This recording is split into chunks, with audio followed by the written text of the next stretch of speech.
जाएगा। अब इसके इंपॉर्टेंट कंडीशंस हम देखते हैं। इस इंपॉर्टेंट कंडीशंस है, पहली कंडीशन है जो प्रेशर है वो कांस्टेंट होना चाहिए। ठीक है, प्रेशर मस्ट बी कांस्टेंट, तभी ये चार्ल्स लॉ फॉलो करेगा, नहीं तो नहीं करेगा। ठीक है, अमाउंट ऑफ गैस क्या होगी, अमाउंट ऑफ गैस फिक्स्ड होती है, मतलब कि कांस्टेंट होती है। वही जो मैंने बताया था आपको, एक कंटेनर है, अगर इसमें गैस है तो ये कैसी होनी चाहिए, फिक्स होनी चाहिए। ठीक है, मतलब जो नंबर ऑफ गैस है, सॉरी, जो मास है उस फिक्स्ड अमाउंट ऑफ गैस का बेसिकली वो क्या होना चाहिए, फिक्स होना चाहिए, कांस्टेंट होना चाहिए। इसके जो मास है ना ही वो बढ़ना चाहिए ना ही कम होना चाहिए।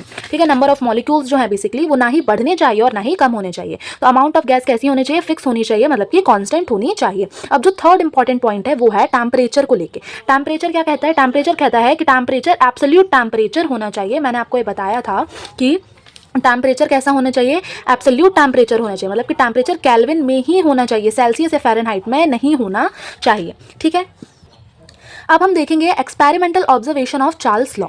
इसके हम एक्सपेरिमेंटल ऑब्जर्वेशन देखते हैं चार्ल्स लॉ की। तो चार्ल्स लॉ फटाफट से रिवाइज करते हैं। क्या होता है, व्हेन प्रेशर क्या हो जाता है, कांस्टेंट होता है। जब प्रेशर कांस्टेंट होता है तब वॉल्यूम डायरेक्टली प्रोपोर्शनल हो जाता है टेम्परेचर के। ठीक है, ये था हमारा चार्ल्स लॉ। अब हम इसका एक्सपेरिमेंटल ऑब्जर्वेशन देखते हैं। तो एग्जांपल नंबर 1 है कि हमारे पास 2 कंटेनर है। ठीक है, हमारे पास 2 कंटेनर हैं। पहला वाला जो कंटेनर है, अगर इसमें वॉल्यूम कम हो रही है तो टेम्परेचर भी कम हो रहा है।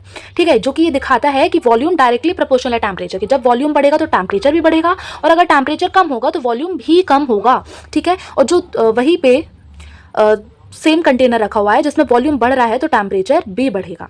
और ये सिर्फ कब फॉलो होगा, ये तभी फॉलो होगा जब प्रेशर कांस्टेंट होगा।